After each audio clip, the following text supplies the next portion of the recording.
This is Opposite Attraction, Season 4, Episode 12. A salute to all nations, but mostly Puerto Rico.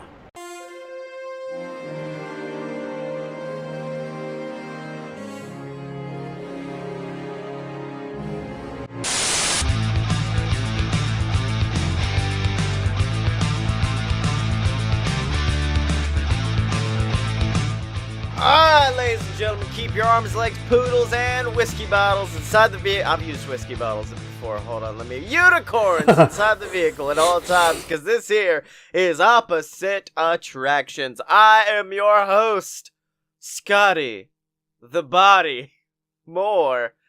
Joined as always by the littlest mouseketeer in all the land, Jim Murphy. Oh. Oddly enough, my grandmother did have a poodle that was named Whiskey. What? I wish I was joking about that, but that she did. A little black poodle, and she would go out at night and freak the neighbors out because she'd just be screaming whiskey at the top of her lungs at the middle of the night trying to get the dog to come in the house.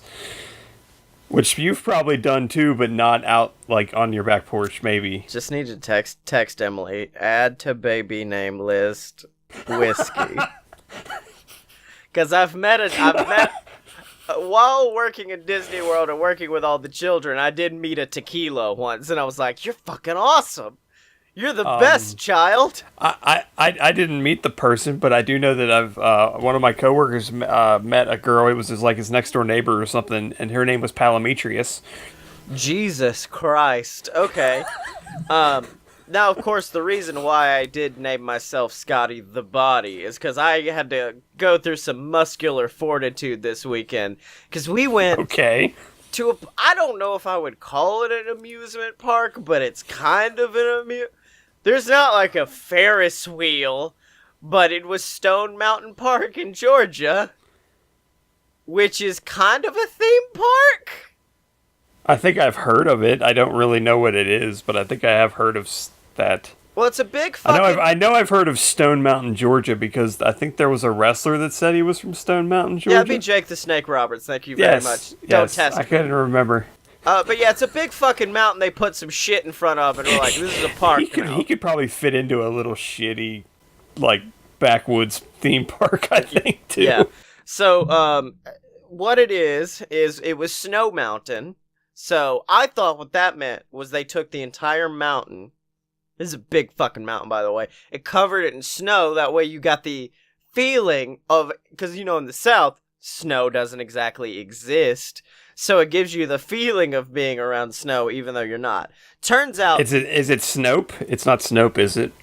No. Here's what it fucking was. 70 to 80 degree hot. It was a hot-ass day. Nothing was on the mountain. And there's just like this one small area where they have... snow blasting up at you as you slide down a white felt thing on a sled. Which, me and Emily, once again, it was the Universal Studios problem of, wait, I'm pregnant, I can't do this. And I'm like, it'll be fine, the slope is like this. Like, I thought it wasn't a slope at all. Then me, her son get into... It's kind of like a Cali River Rapids. Fuck, that got away from me. Cali River Rapids kind of setup where there's 8 people in a boat facing each other. So we're in it, and I look, and I'm like, "Hey, baby, yeah, that slope's a lot steeper than what I thought." If there's like a child with us, and I'm like, "This is fine, right?" Ah! Oh no. And it's not like there's a seat belt to keep you buckled in. There's a rope, Jim. It's a fucking rope you hang on to for dear life. Yeah, Six Flags Over Action Park, Georgia. Yeah. And that's after waiting in line for easily like an hour and having to climb up this massive slope to go down it. And she's like, "What the hell?" And I'm like, "Yeah, we're not doing that again. I know I bought tickets for us to do that for 2 hours. We're not doing it again." So instead we went to what they consider their little snow play area. And there were elements of it that were snow. There were also elements of Okay. it where the snow had been compacted down so hard that it was like walking on a block of ice, and there's just a snow cannon with a dude shooting chunks of snow out at children. That's the best job at the park, I think. And I don't know if it's because it's the South and they don't know what to do with that much snow. Because I'm sure in the North there's like, you would think, do you want to build a snowman? Or, firstly, wouldn't let you throw snowballs, which is bullshit to me. But also, build a snowman, play around in it a little bit, throw it in the air. They had fucking sandcastle building equipment out there. They had like the little blast, and I'm like, that's not what snow's for, my dude, but okay, live your bliss.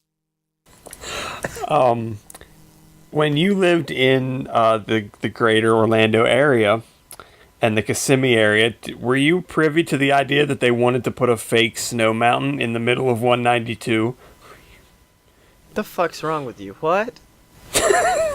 They wanted to have an indoor ski facility that was going to be on 192 that I think ended up dying because I think Disney shut it down, like complained or so, who knows why it shut. I don't think it ever got off the ground, but they were going to put like a fake, because they do it in like Asian countries, I think have them, and some other places. See, I lived off 192, and this does not surprise me as something that would have existed. Yeah, I think like Dubai has it, where it's very much like, it's literally like you go in and it is somehow artificial, but you can ski and snowboard down it. See, with me, just like 192, and you just you get to the bottom and you just take an elevator back to the top. You don't even have to get on a. See, with me, 192 is so buck wild that you could be like, oh yeah, there's this place on 192 where they let you throw Molotov cocktails at live pigs. And I'd be like, oh, okay, cool, where's it at? Obviously. But in addition to the snow mountain, we also enjoyed some stone mountain things, including, apparently, I don't know what it is, every theme park, or in this case, pseudo theme park, their restaurants all smell the same. Like, every single one. Like, I walked in and went, oh, are we at Disney? This smells like that nasty Disney food. It smelled like I was at Cosmic Rays. Oh, so I was going to ask you to explain the smell, and that pretty much explains it. Yeah, Cosmic Rays is what it smelled like. And of course, since I'm on the ketogenic diet where I can't have carbohydrates, I did eat a singular weenie, no bun. But I kind of had I had the bun. That was my nickname in high school. How dare you? I had the bun. That way, if anybody looked over, I could pretend like I was eating like a normal human and not like an abomination of nature. Yeah, I don't know if they allow that kind of diet in Alabama. Yeah, so... Or Georgia. We did that. Afterwards, we then got on a lift that took us up the mountain. So now we're on the top of the plateau of this mountain that has like... thing like Thomas Jefferson. It's got fucking presidents. It's got the cast of Hamilton carved into the side of it, I think. Get to the top, and CJ, the youngin', is like, I want to go to the edge of the mountain. Okay. So Emily starts walking. I start walking. We start going a very steep hill down, and she goes, the walk back up is gonna suck. And I'm like, there's a baby in you. You sit down. I'll walk him down. We start walking down. We get, I swear, not like 25 feet before he's like, I'm tired. We're not doing this. Fuck it. And I'm like, okay, buddy, let's walk back up. He's like, let's go do the snow thing again. Okay, we'll go do the snow thing again. And then we start to walk back up, and then he just fucking collapses. Like Yamcha in DBZ where he's in the hole. That's what he looked like. And I'm like, we have to go back up. He goes, you have to carry me. And I'm like, I don't have to fucking do anything, but okay. And I got... I'm sure you saw the great Shia LaBeouf film Holes, right? No, but when you did carry him, how many stars did the match ended up getting rated? Oh, well, I did like at first I tried to hold him like you would hold a child, and then finally I went, fuck it, picked him up fireman's carry, and I was prepared to hit him with an F5 once we hit the top, just like slam him down. But Yeah, I think many curses from my family were removed as Madame Zeroni carried that child up a mountain. It is very glad that they didn't since they did Snow Mountain, that Stone Mountain wasn't the exact same thing, but on jagged rocks. Yeah. Like, let's build stone castles. And then slide down this hill on a raft. And then after all of that, we finally go back down on the lift, which I've seen so many things nowadays with ski lifts getting fucked up, like in cartoons and shit, that I'm like, this is the worst experience of my life. And then we went to Stone Mountain. It's kind of got this classic colonial vibe. It also has like a 4D theater, but also, this classic kind of vibe. And also a giant room with dinosaurs where you throw foam balls at people. Yet to figure it out. It's just a fucking... Because when I went, it was like some weird science thing, and the balls were molecules, and like it was showing the movement of molecules. And I'm like, that's cool. This time they're like, fuck it. There's dinosaurs. I don't give a shit. And throw the balls at people. Life finds a way, motherfucker. Yeah, whoop it. Let's go, bitch. And I'm like, okay, thank you.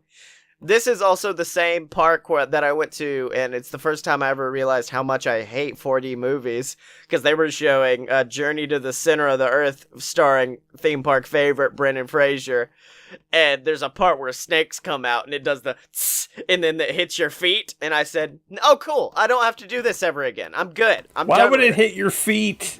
I don't know, Jim. They just wanted to fuck with me. Because I've seen those types of movies, and it's just like, oh, it's in my face, but I guess that's the 4D part, but still. Yeah, it's the thing. I think they do it in fucking Bug's Life, too, where, like, the ants, like, get at your feet, and it's like... Yeah, I hate A Bug's Life so very, very much. It's the worst. The bee stinging is what gets me in that one. See, I've never ridden I just want to punch a cast member every time The first time I rode it, or the first time I went to Animal Kingdom, was with somebody who said, I was like, oh, Bug's Life, I love A Bug's Life. She goes, you won't. You won't after this. Don't ride it. You absolutely won't. Okay. The second time... No, wait. Yeah, the third time I experienced that attraction, I literally sat in my chair so that my knees were on the seat in front of me so that my feet were off the ground, and I was arched forward. I was literally in the fetal position in the chair. Oh, no, because I took the bee sting peg. I don't know how big it is, but it feels like someone is taking like a ball peen hammer and slamming it into your spine. Oh, that's how I was after fucking Brendan Fraser refused to save me. I was just like curled up and was like, I can't wait for this to be over. So Jim, this is a fuck it. It's a podcast about theme park building, man. I think at this point, and of course this time we're rocking in the free world. Making a theme park all about the 50 states of the U.S., but this week, we're changing it up because we're going to Puerto Rico! I've heard it called the Shining Star of the Caribbean. It's the Shining Star of the Caribbean, my friend. Wait, that's not right. That's just Caribbean. That's not Puerto Rican at all. Puerto Rico, my favorite people to meet in Florida. I had three roommates from there. They were when I was working there. They were like the anti-Brazil. It was very and nice. They all had different accents, and it really threw me off. Yeah. So I've been thinking, and I know sometimes we try to figure out what the section of the park's gonna look like, and I know we haven't explored that a lot because, I the way I'm seeing it as of right now is like southeast all in one section, northeast all in one, and like there's all these little sections all around. Yes. The way I think, though, is because Puerto Rico, it just gets its own fucking full section, so we can go balls to the wall, over the top, buck wild. Oh, I did. I also think you were going to either love me or hate me. I also like the idea that there's you have to walk across a bridge or take a monorail to get to it. You got to swim. Yeah. Now, being shot at. In my version of what the Puerto Rico section looks like, It's got street vendors that kind of sell this classic Puerto Rican food, different shops where you can buy classic wares that are all shipped in from Puerto Rico, and even a meet and greet, like a really cool meet and greet where one of our beloved, our classic theme park mascots we've got for FreeWorld, they'll be dressed up in like Puerto Rican garb. It'll be very nice. And then to top it all off, and this is something I'm really proud of, I don't think anyone's ever done something like this before. There's going to be this massive temple, a massive Puerto Rican temple in the center of it all.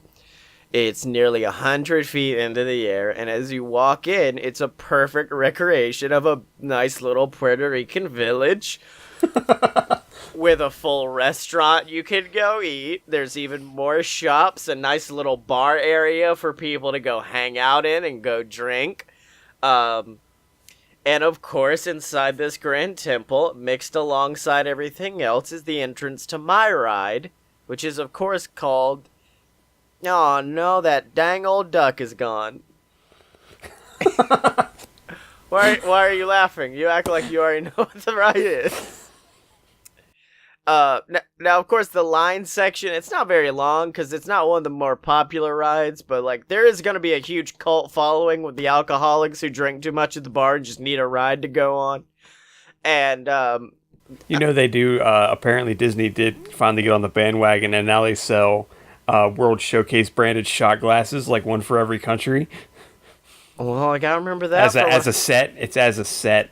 I don't even know if it's 11 of them or 12 of them, but yeah. Well, Jesus, I'm remembering Drinking that. for 2. Remembering that for March. Drinking for 3. Drinking for 3. Yeah.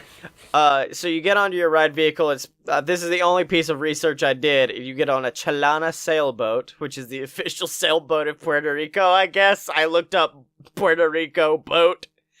And as you board, you slowly cruise forward past some nice set dressing. There's like this big volcano and a few small villages, which can also be seen from the restaurant in the temple. But then you turn a corner and you're introduced to the fantastic singing trio known as Los Tres Tipos de Aves, which of course translates to those 3 bird guys. Oh, but wait, Jim. Only... Forgot I named them this. Only Pico and the Hedgemaster have arrived. Only 2. Where is their 3rd member, Web Baxter? Famed rapping duck, Web Baxter. I guess he must have gotten lost getting off their last flight, and now it's up to you, Jim Murphy, personally, you. To go find Web and return him to the bird guys.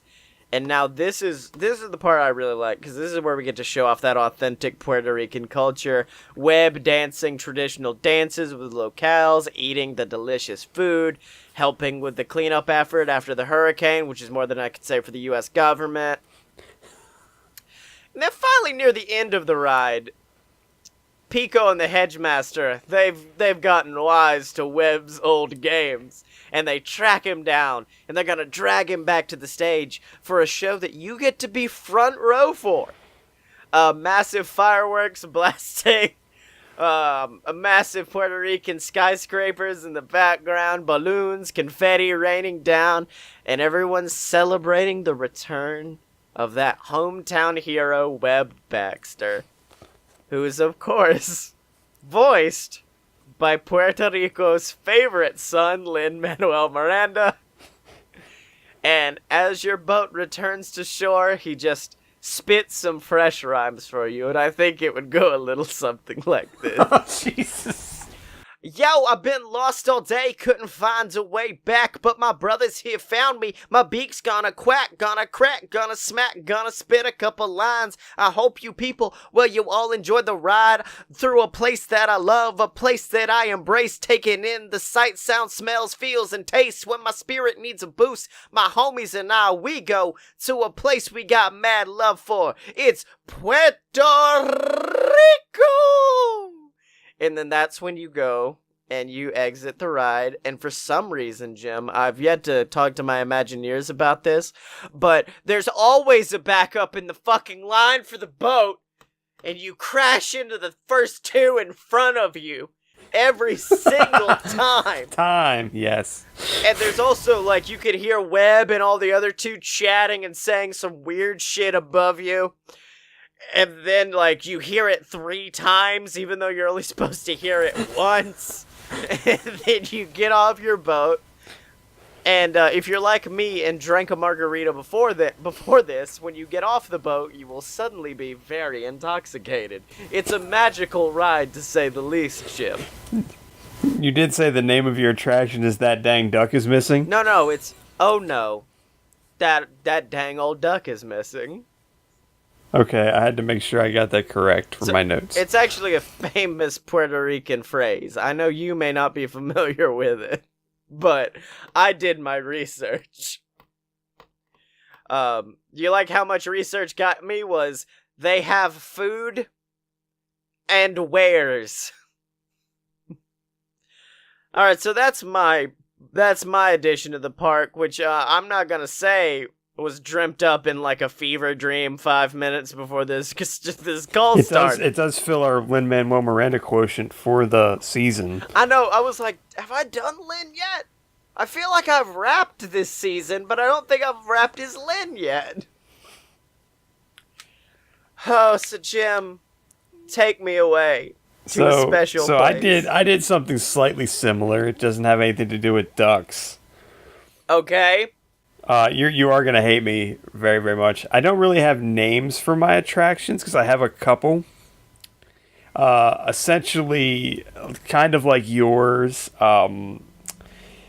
The building is quite large. It looks like the El Morro Fort in Puerto Rico in San Juan. Okay. A very large, like, castle-y type fort. And it's kind of the inside sort of built like the land pavilion, in that there's like multiple different things you can do and go off in different directions. Okay. There is a essentially like a soaring type flight of passage thing that's sort of like soaring over Puerto Rico. That's one thing you can do. Oh, that's like a hang gliding tour of Puerto Rico. We do have that. Yeah. There is a Casa Bacardi lounge. Okay. That's going in mine, I just want to say. That's the bar. It's called Casa de Bacardi. There is no, literally that is what it is called in Puerto Rico, is Casa Bacardi. Okay. And it is like their main headquarters or whatever. There is a restaurant along with that. Oh wait, I'm live. Mine's called Cava de Bacardi. There is a very nice restaurant. There is quick service. There is a walkthrough like caving sort of simulation tour thing you can do. Okay. Toward the back, and there is I kind of compare this to like Cyberspace Mountain, or to like whatever the hell that thing was in Disney Quest, where you could like get in those little boats and like put the VR headset on. Yeah.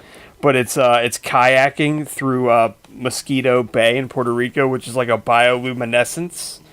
I don't know if you saw that in your research. The only reason why I know about it is because I was going to go on a vacation to Puerto Rico, and that was the one thing I wanted to do, was the bioluminescence bays. Yeah, it's very much like I didn't want to try to like recreate it as a real thing, apparently, because it's very bad for the people to like really actually be in the water, and I could see a lot of really drunk tourists like jumping into a lake to see it shine. Yep. But the issue with this pavilion sort of area is that it is open 24 hours a day and 7 days a week. Is the rest of the park open then?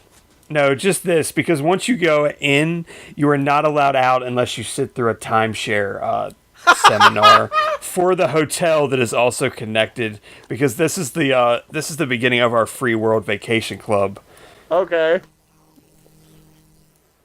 So you are literally not allowed to leave unless you sit through their seminar. They will not allow you to exit the building.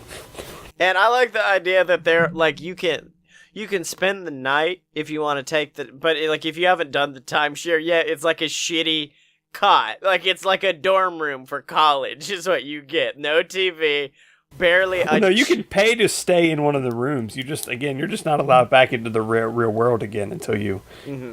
Well, people do need sleep, and we're going to get it in what we call our shame chambers of the people who have not taken the timeshare yet, and then that's where they go in.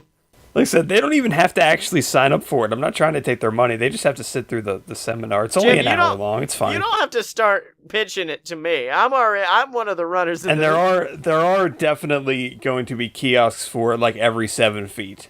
Yeah.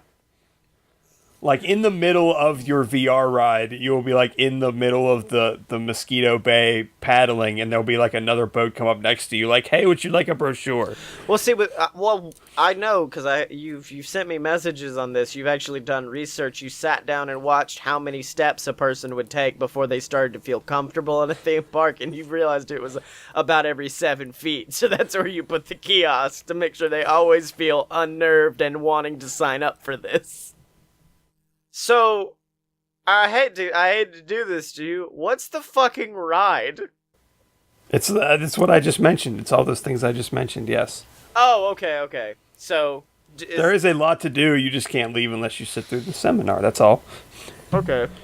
So it's kind of like, imagine if you went to like Finding Nemo. The Finding Nemo pavilion, and you rode through the little ride with like the creepy underwater screaming creatures, and then you got to the end, and you're like, "How do I get out?" And they're like, "What do you mean get out? You can't get out." It's actually Jordan Peele. Hang with the manatees. Yeah.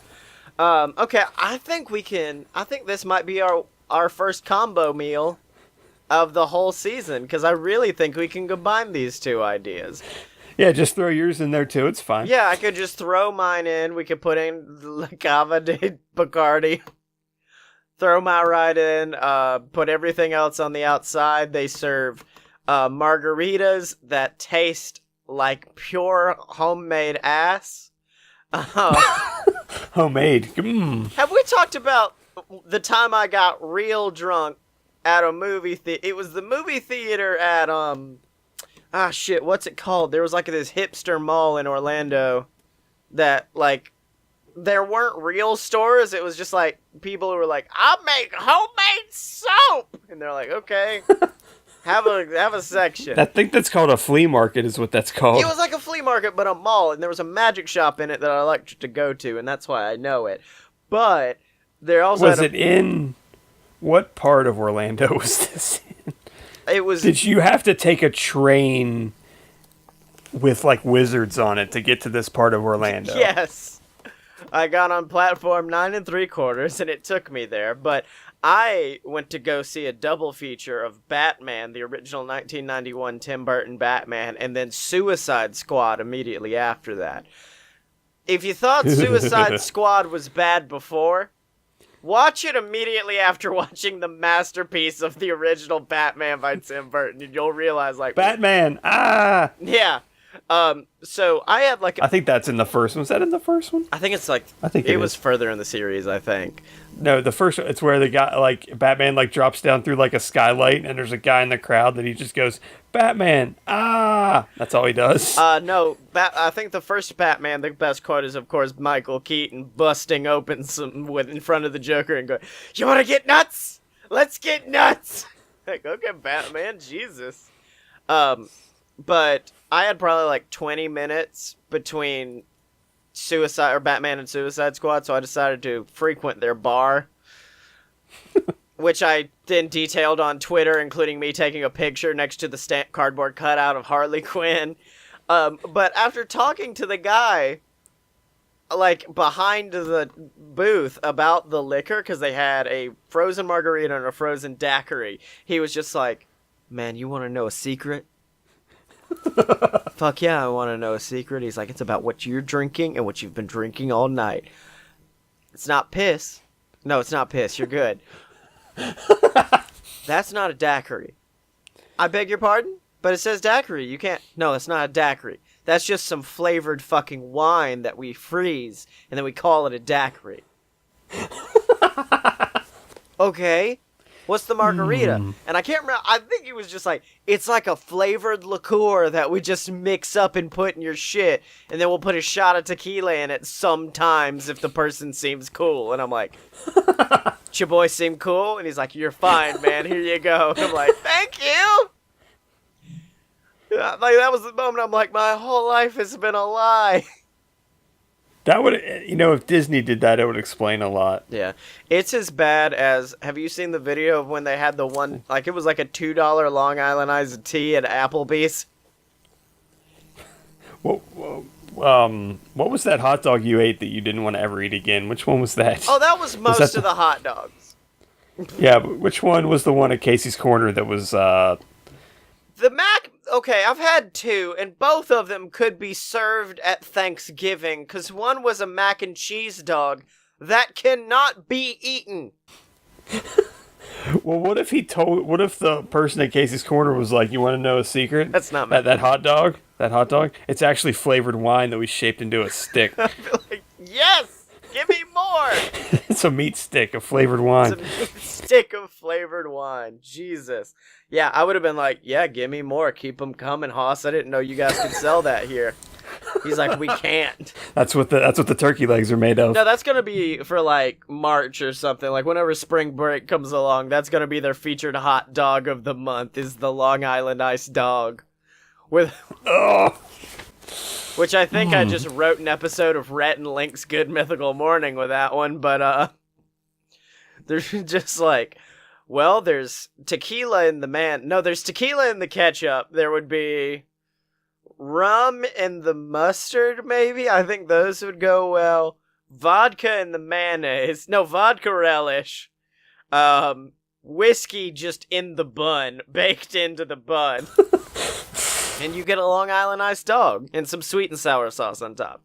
And that's the Long Island iced dog. Let's talk about that. That was one of my rap names.